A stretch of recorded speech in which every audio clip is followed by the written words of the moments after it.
Ellos mismos rechazaron lo que Dios les estaba diciendo por los profetas. Vayan con los de Babilonia, les irá bien. Ustedes han hecho conmigo, me han dejado, y Dios los compara como una mujer infiel, y con tantas cosas que hace Dios para decirles a ellos: están mal ustedes. Yo los amé con amor eterno y ustedes me dieron la espalda. Ustedes fueron y se casaron con el mundo, con la sociedad.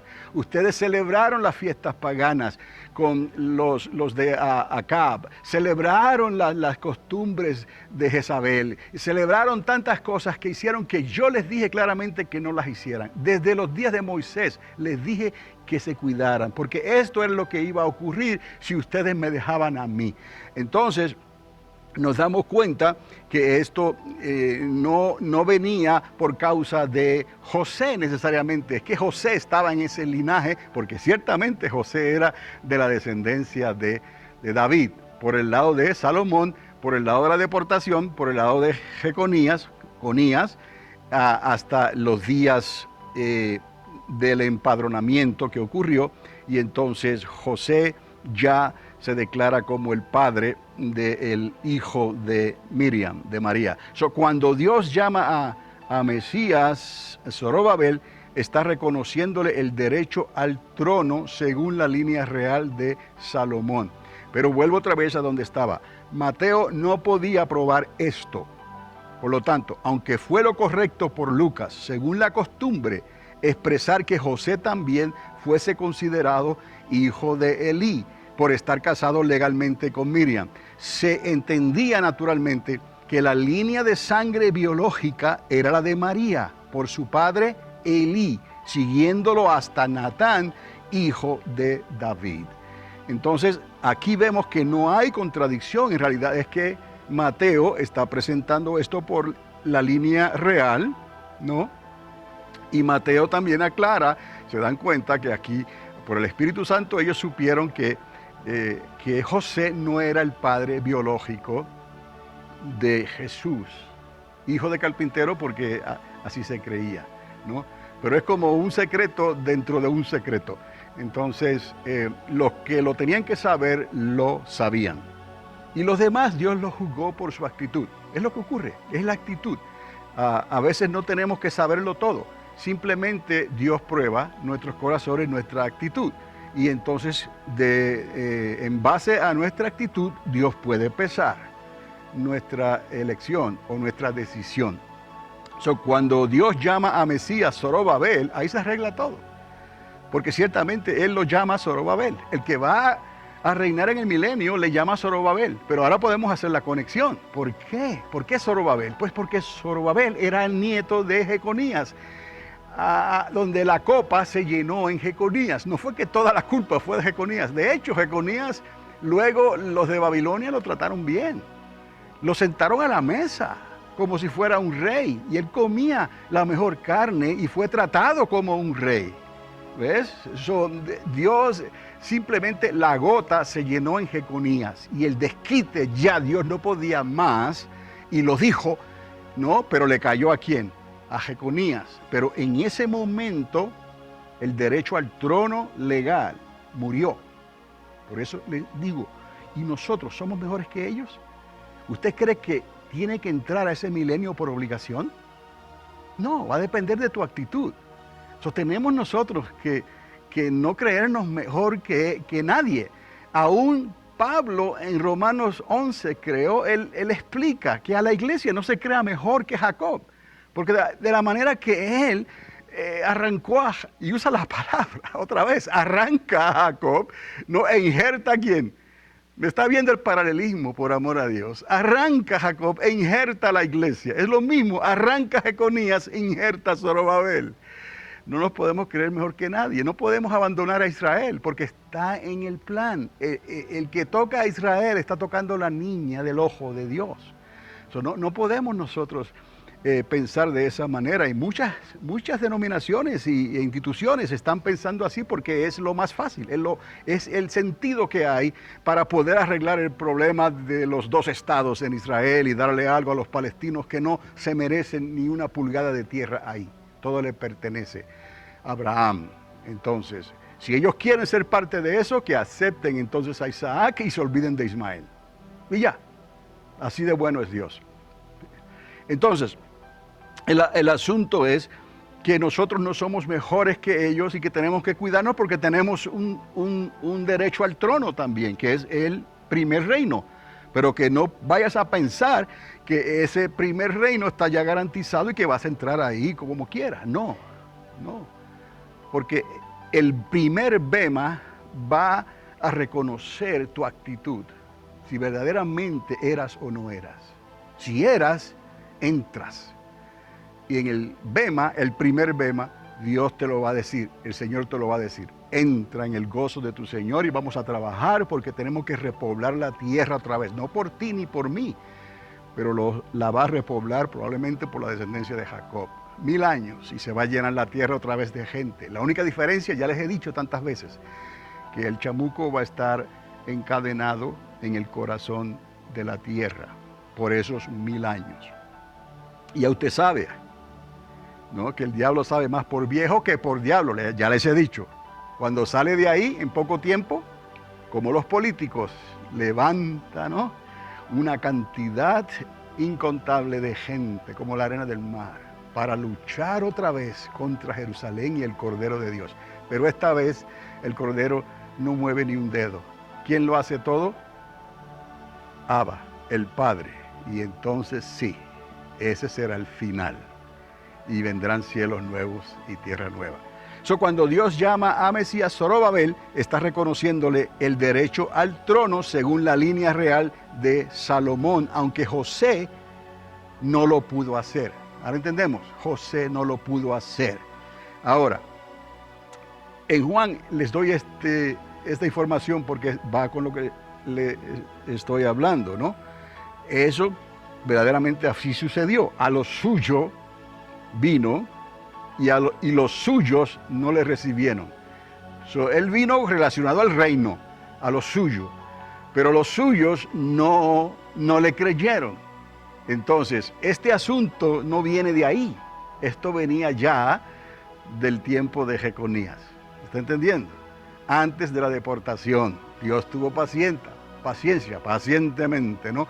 Dios trató con ellos y los profetas le dijeron y ellos no quisieron. Entonces, dice Juan, en esto que les escribí, Juan confirma que la actitud de los judíos tuvo sus raíces en los tiempos antes de la deportación, causando que se anulara el derecho legal o el derecho real al trono. Le dije, Salomón. ¿Cómo se compararía esto? Y esta pregunta se las dejo a ustedes, no me tienen que contestar. ¿Cómo se compararía esto con nuestro derecho legal real a entrar al milenio de Mesías al sonar de la final trompeta? Ese es el primer reino. ¿Somos nosotros mejores que ellos? Cuidado. Pablo decía, temed por esta salvación. Yo temo por esta salvación. Pablo lo decía, con mucho temor y temblor. Entonces Pablo tenía luchas y decía que lo que quiero hacer, no termino haciéndolo, y lo que no quiero hacer, eso termino haciendo. Es una lucha continua, que esto no va a terminar hasta que no estamos revestidos con los cuerpos glorificados que el Mesías nos va a dar. Y entonces ya no habrá más esta lucha interna. Estamos entendiendo aquí desde el punto de vista de Mateo, como les dije, todo lo que ocurrió hasta José, el punto de vista de Lucas, todo lo que ocurre desde Natán hasta Elí, y cuando digo Elí, es Elí, el padre de Miriam, de María.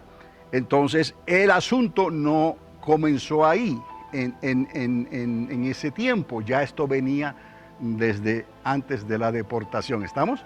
Y el papel importante que juega Zorobabel, como personaje obediente y como nombre, ¿no?, que Dios le dice al Mesías, tú eres mi Zorobabel, tú eres Zorobabel. ¿Por qué? Porque Mesías va a restaurar ese reino en el milenio y va a arreglar de una vez y para siempre todo el asunto de Jacob, ahí, en esos 1000 años. Ya usted sabe lo que es el asunto de Jacob, ¿no?, porque lo abandonaron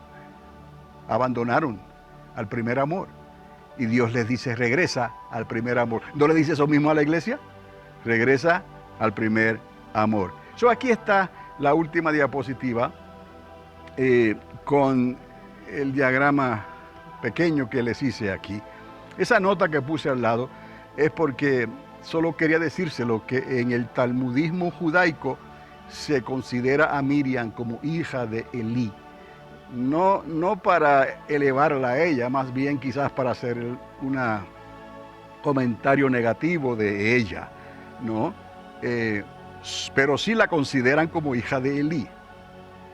Mesías nacería de mujer sin padre biológico. Eso lo entendemos claramente, aunque hay personas que no tienen la fe para creer eso, pues nosotros sí, esa es la diferencia. Por la fe serás salvo. Amén.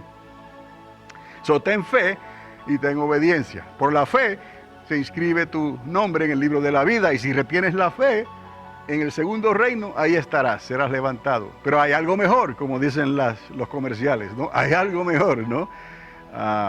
Solo tienes que pagar el shipping and handle. Te dan la oferta doble, 2 veces. Te está diciendo entonces que hay un primer reino que es para ti ya. Solo que tienes que tener fe y obras, dije, dignas de arrepentimiento. Pero esas obras dignas de arrepentimiento no es por las cosas grandes o los números o por la fama o por lo que tú puedas hacer, ¿no? Por tratar de presentar un reino que no te toca a ti presentarlo en esta tierra, porque ese reino lo va a presentar Cristo. A nosotros nos toca obedecer. ¿Por qué les digo esto? Porque el esfuerzo que nosotros hagamos por establecer el reino de Cristo en esta tierra está contaminado. ¿Por qué está contaminado? Porque nosotros todavía estamos en cuerpos corruptos. Cuando esto corrupto sea vestido de incorrupción, entonces aquel Zorobabel, que todo lo sabe y todo lo puede, ¿ves? Él se encargará de limpiar la tierra de tal manera, el diablo, el Señor le reprenda, no va a estar en la superficie, va a estar encadenado. Mesías podrá obrar y restaurar la tierra, el agua, el global warming, todos los problemas que hoy están hablando. No habrá ningún problema que Jesús de Nazaret no pueda resolver. Solo va a pedir obediencia a las familias de la tierra, porque no se le van a llamar reyes en ese entonces, se le van a llamar familias de la tierra, que suban a Jerusalén por lo menos una vez al año a celebrar la fiesta de los tabernáculos. Estamos practicando con la azúcar, ¿no? Aquí, con la casita. Pues, oiga, esa casita va a estar en el tabernáculo, allá en el milenio, mire, tan sencillo como eso, y mira la importancia que Dios le da. ¿Qué va a hacer Mesías?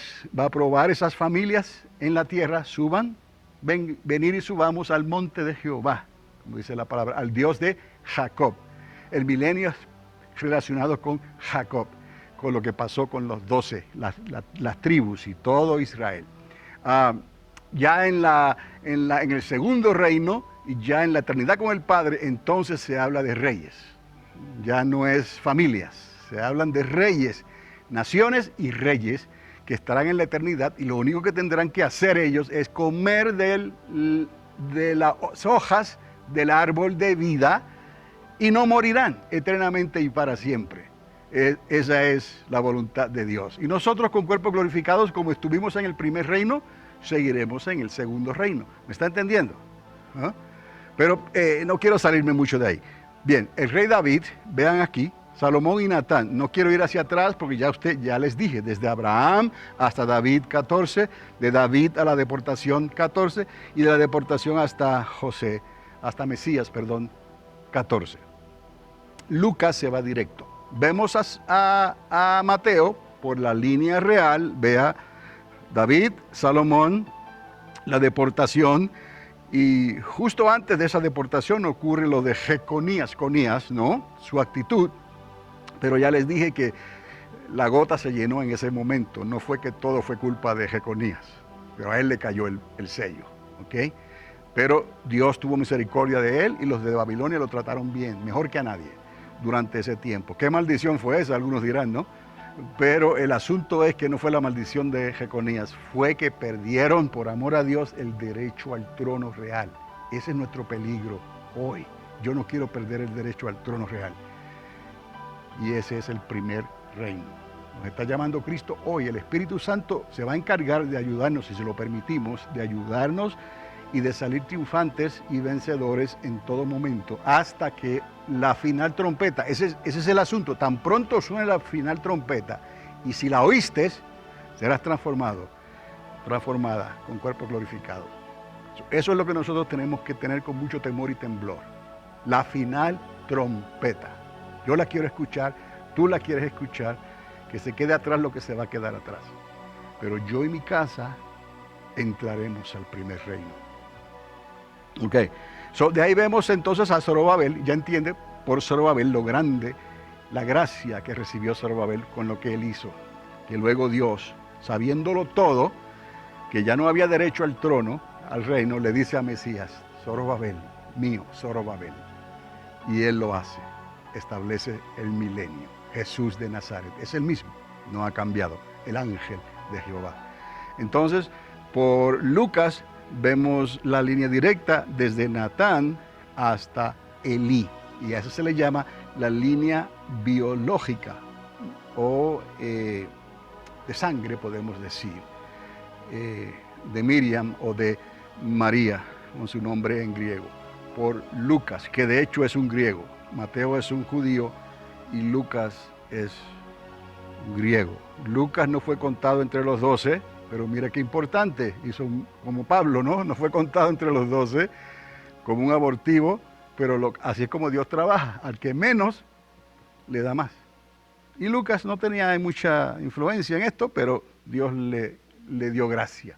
Y él respondió con un evangelio y con el libro de Lucas, que lo deja abierto y no tiene final. Mire qué clase de intuición por el Espíritu tenía Lucas, que sabiendo lo que Dios estaba haciendo, entendiendo esto, usted cuando llega al último capítulo de Hechos se da cuenta que se quedó eso ahí abierto, que la mano invisible de Lucas como que quería seguir escribiendo, pero no podía, porque hasta ahí llegó. Dios trabaja así, como le dijo a Juan en la isla de Patmos, te tocó a ti, termina tú lo que comenzó Daniel allá en aquellos años. Entonces, esto es en realidad sencillo, ¿está bien? Si usted lo mira de esta manera, David Melech, el rey, David, Salomón, Natán, 2 hermanitos. Hubieron muchos, pero por esto podemos seguir. Y es lo que Mateo, que era un publicano, un hombre que no estaba interesado en estas cosas, pero Dios lo llamó. Mira, y mira lo que hace ese publicano Mateo, se indaga y establece todas estas generaciones. Dice desde Abraham hasta aquí, 14 y 14 y 14. Y declara esto específicamente y le da el jaque mate con José, el hijo de Jacob. ¿Por qué? Porque sí, José venía de ese linaje. Lo que nadie habla es lo que pasó en la deportación, que el hilo umbilical fue ¿qué? Cortado. Y cuando Mesías vino, ¿qué dice Juan? A lo suyo vino y los suyos no le recibieron.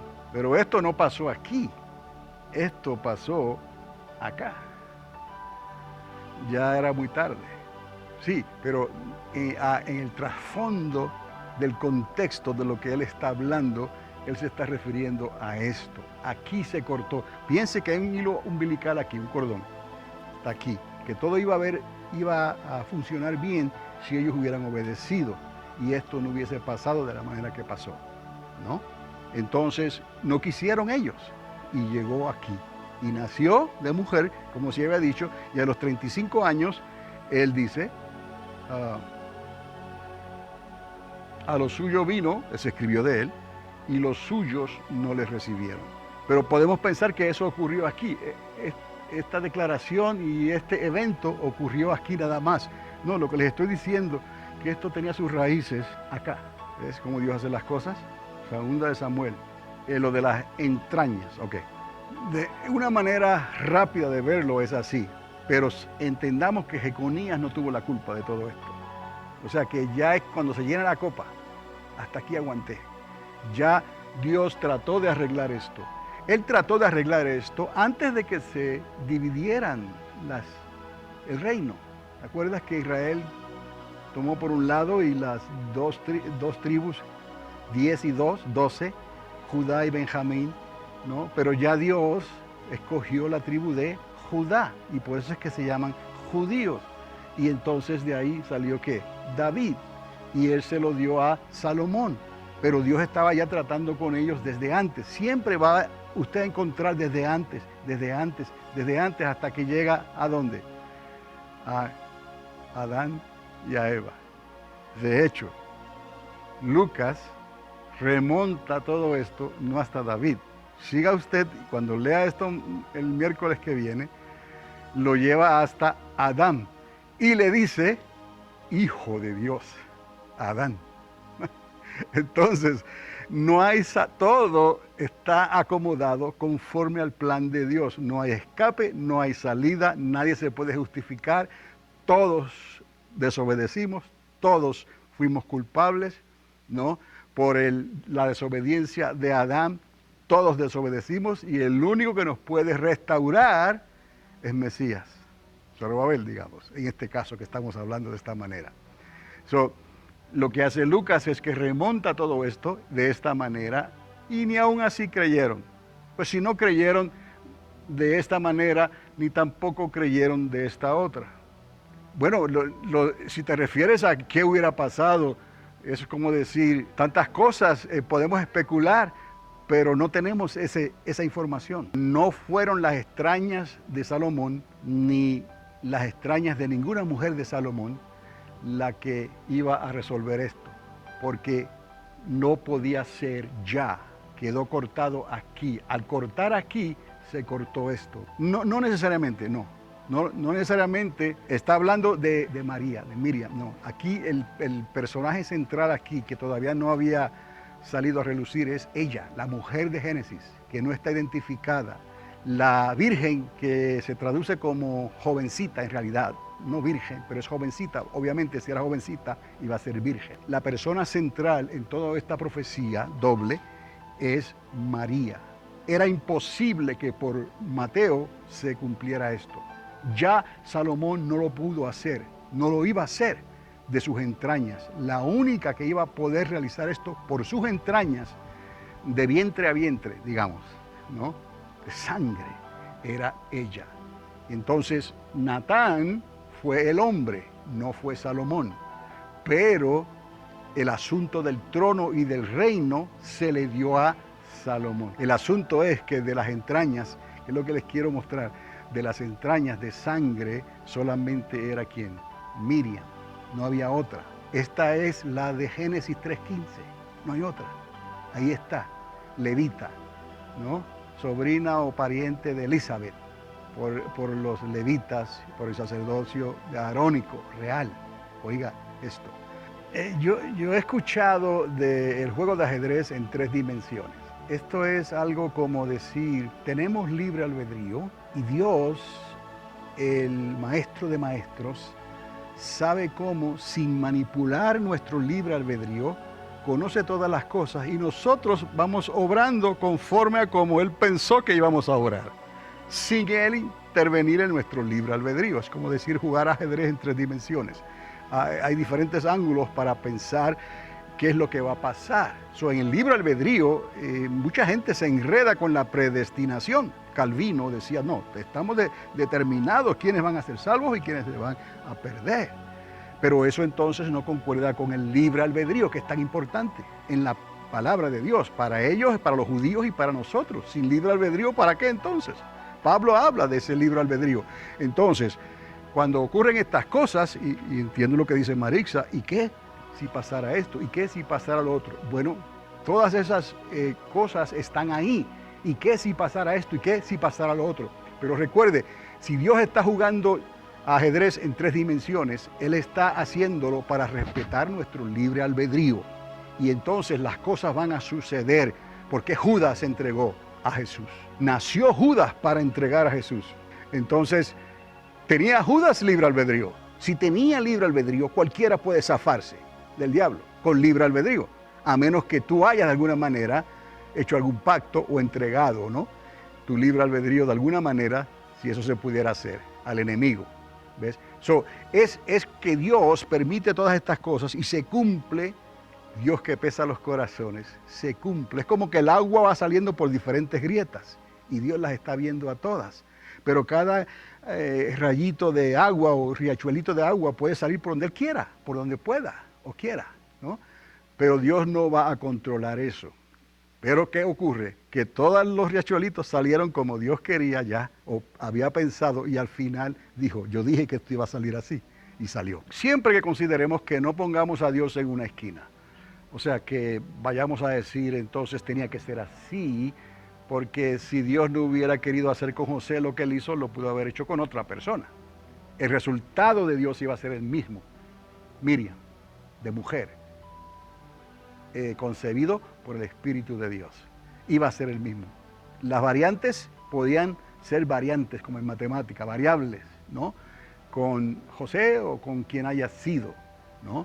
Pero no vamos a discutir entonces, a especular por cosas que no sabemos por qué Dios, porque no vamos a saber quién conoce la mente de Dios. Dios puede hacer las cosas y las hace como Él quiere, y a quien Él revela, se lo revela. Entonces hay profecías que ya quedaron, ¿qué? Como estaba escrito. Pero a veces esas profecías solo se revelan cuando se cumplen. Mire usted que cómo trabaja esto. Entonces, cuando Judas entrega al maestro con el bocado de pan, entonces porque ya estaba escrito.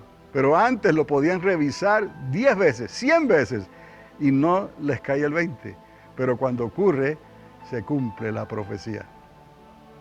Esdras y Nehemías entra, en este tiempo, en la reconstrucción. Esdras primero y Nehemías. Recuerda que Esdras es con lo del templo y Nehemías es con la muralla. Pero estaba relacionado, ¿sí? Exacto. Y después ocurren los 400 años de silencio entre el Antiguo Testamento y el Nuevo Testamento. De Esther Mardoqueo, Esther y Amán, que quiso destruir a todos los judíos. ¿Ve cómo el enemigo siempre va a tratar de arrebatarle a Dios lo que es de Dios? Pero ya sabemos el final de todo esto. Pero tenemos que recibirlo por la fe y creer en milagros como este. Cómo Dios cumple desde Génesis 3:15 hasta Juan 3:16. De tal manera amó Dios al mundo que dio a su único hijo. ¿Hijo de quién? De María.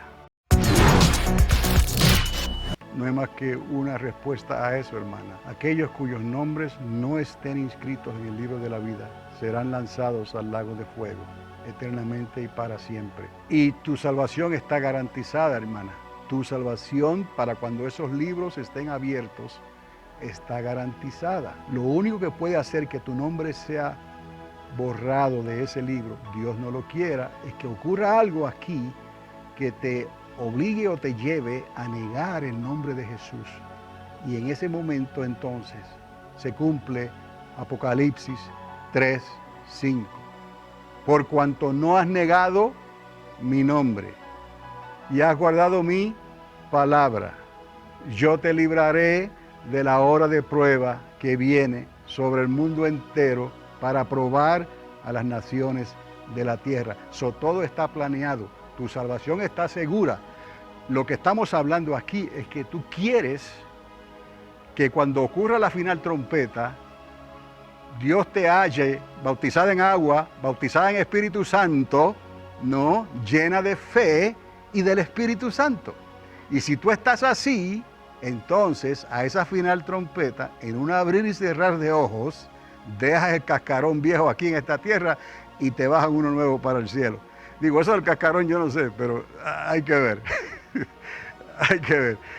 No se desespere, pero hay que tener temor. Y recuerde que el primer reino no está garantizado, ¿no? Si tú no estás dispuesta a vivir para Él llena de fe y llena de Espíritu Santo. Entonces, el primer bema no aplica porque el primer bema es para esos que se esforzaron y fueron, ¿qué? Valientes, violentos en cierta forma. Pero tu salvación ya está segura y garantizada, a menos que cuando venga el tiempo de tribulación y veas el hacha puesta sobre el tronco, niegues su nombre. Entonces, acuérdese de eso, que una cosa viene con la otra.